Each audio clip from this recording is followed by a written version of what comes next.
कि दिनांक 16 अगस्त 2021 को बुद्ध विहार कॉलोनी निवासी अमित शाही ने कैंट थाने में एफआईआर दर्ज कराई थी कि उनके पिता श्री मार्तंड शाही को छल कपट करके उनसे कूट रचित दस्तावेज के आधार पर फर्जी दानपत्र वसीयत तैयार कराकर उनसे प्रॉपर्टी हड़प लिया और हड़प लेने के पश्चात उसको पूरी तरह से अपने पक्ष में करने के उद्देश्य से आरोपी राजेश चौहान और निगमेंद्र सिसोदिया सहित कुल 8 लोगों के विरुद्ध उन्होंने एफआईआर पंजीकृत कराई कि इन्होंने इनके पिता को यहाँ से कानपुर ले जाकर एक आपराधिक षड्यंत्र के तहत हत्या कर दुर्घटना का स्वरूप देने का प्रयास करते हुए वहाँ पर डेड बॉडी को फेंक दिया। इस मामले में यहाँ पर कैंट थाने में अभियोग पंजीकृत होने के बाद पुलिस कमिश्नर महोदय के निर्देश पर आधा दर्जन टीमों का गठन हुआ। सभी टीमों ने दिन रात प्रयास करके सबसे पहले आरोपी कंचन चौहान और निगमेंद्र सिसोदिया को पकड़ा। उन दोनों से पूछताछ की गई। उन्होंने अपना अपराध में संलिप्तता स्वीकार की और उस आधार पर उनको जेल भेजा गया।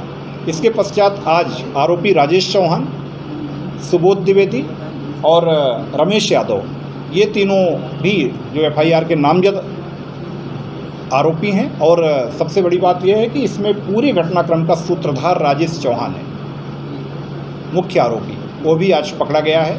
इन लोगों ने भी अपराध में अपनी संलिप्तता स्वीकार की है और इन्होंने पूरे घटनाक्रम का वर्णन किया है। इन्होंने बताया है कि चूँकि दानपत्र और वसीयत को जब हमने छल प्रपंच से अपने पक्ष में किया, कूट रचित दस्तावेजों के माध्यम से अपने पक्ष में किया, तो उसको परमानेंट स्वरूप देने के लिए, ताकि किसी भी रूप में दोबारा किसी अन्य को ये दानपत्र या वसीयत न की जा सके, इन्होंने एक योजना के तहत मार्तंड शाही जी को कानपुर में 6 अगस्त की रात यहाँ से ले जा करके और 12 बजे रात के बाद यानी 7 अगस्त की भोर में वहाँ पर हत्या कर दी। हत्या करके शव को सड़क के नीचे फेंक दिया। हत्या को आत्महत्या का स्वरूप देने के लिए इन्होंने परफेक्ट प्लानिंग अपनी तरफ से की। इन्होंने मृतक मार्तंड शाही के अपने थैली में एक कथित सुसाइड नोट, जो इनके द्वारा कूटरचित तरीके से लिखा गया था, जिसमें उनके अपने इकलौते पुत्र और भाई को अपने अवसाद का कारण मानते हुए उनको दोषी ठहराया गया था और एक कहा गया था कि इसके लिए पुलिस किसी अन्य को परेशान न करे। वो सुसाइड नोट उनकी थैली में छोड़ा।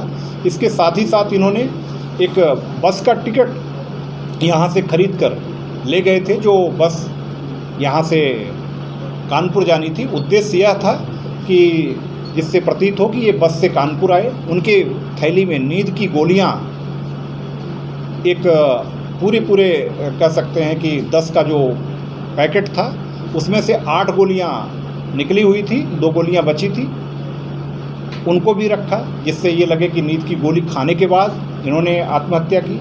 इन्होंने पूरा अपनी तरफ से परफेक्ट प्लानिंग की। जैसा मैं पहले भी कह चुका हूँ कि बस क्योंकि बाया लखनऊ जा रही थी, वो इनको पता नहीं था बस का टिकट लेते हुए, और संयोग बस उसी दिन लखनऊ में ख़राब हो गई थी। इस चीज़ की पुष्टि वहाँ के आधिकारिक दस्तावेज से भी हुई है। और साथ ही साथ पुलिस ने एविडेंस कलेक्शन के क्रम में जिस गाड़ी से, ये इनोवा गाड़ी से यहाँ से कानपुर शाही जी को ले गए थे, उसके सारे टोल टैक्स से सीसीटीवी फुटेज भी प्राप्त किए। उसमें भी इनके खिलाफ एविडेंस मिले हैं जो उनके साथ लेके गए हैं। क्या कि इस घटना का वर्कआउट पुलिस ने बहुत ही व्यावसायिक दक्षता से किया। सभी टीमों ने बहुत अच्छी इसमें मेहनत की और उसके रिजल्ट के रूप में आप देख रहे हैं कि जो 8 नामजद अभियुक्त थे, उनमें से अब तक पहले 2 नामजद अभियुक्त और आज 3 नामजद, यानी 8 नामजद अभियुक्तों में से 5 नामजद अभियुक्त अब तक गिरफ्तार हो गए हैं।